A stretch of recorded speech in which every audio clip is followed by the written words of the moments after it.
In the heart of the Enchanted woods, beneath the gnarled roots of ancient trees, a goblin jester named Gribble lived in a hidden cave.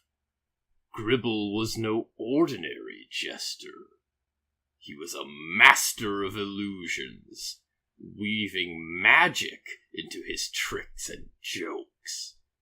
He wore a patchwork outfit of mismatched colors, and his hat jingled with tiny bells that echoed through the forest when he danced. One moonless night, Gribble heard a whisper on the wind, a secret carried by the leaves.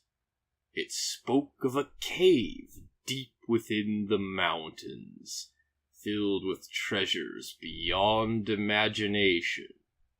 Golden coins, glittering gems, and enchanted artifacts. The cave, however, was protected by powerful magic, and only one with a clever mind and a light heart could breach its defenses. Gribble's curiosity was piqued. Armed with his jester's staff, which crackled with magic, and a pouch of enchanted smoke bombs, he set off on the long journey to the mountains.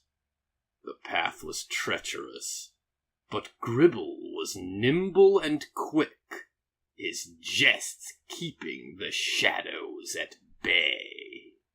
After days of travel, he arrived at the mouth of the cave. The entrance was guarded by a shimmering barrier, a wall of magic that repelled all who approached. Gribble knew this was no ordinary spell. It responded to the emotions and intentions of those who tried to pass. With a grin, Gribble began to perform. He juggled flaming orbs, each one transforming into a different creature mid-air. First a bird, then a dragon, then a fish that swam through the air. He told jokes that made the very rocks tremble with laughter, and as he did, the barrier flickered, unsure how to respond to such joy and mirth. Finally, Gribble pulled out his pouch of smoke bombs. With a flourish, he threw them into the air, and they exploded into a cloud of shimmering dust. As the dust settled, it formed the shape of a great key, which floated before the barrier. The key turned in an invisible lock, and with a soft chime, the barrier dissolved. Gribble entered the cave, his eyes wide with wonder. The treasures were indeed as magnificent as the rumors had said. Gold and jewels piled high, and in the center of it all stood an ancient, ornate mirror. Gribble approached the mirror, his reflection grinning back at him. But as he reached out to touch it, the mirror spoke in a deep, resonant voice.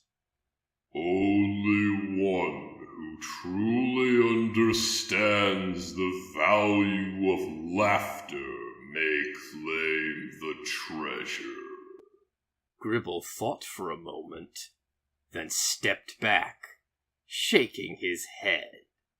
Laughter isn't something to be owned, he said. It's to be shared. As soon as he spoke those words, the mirror shimmered and split into two. One half remained in the cave, but the other half floated into Gribble's hands. It was smaller, but just as beautiful, and it radiated warmth.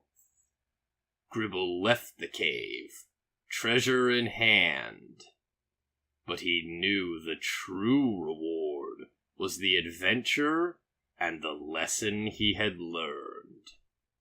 From that day on, he carried the mirror with him, using it to spread laughter wherever he went, for he had discovered that the greatest treasure of all was the joy he brought to others.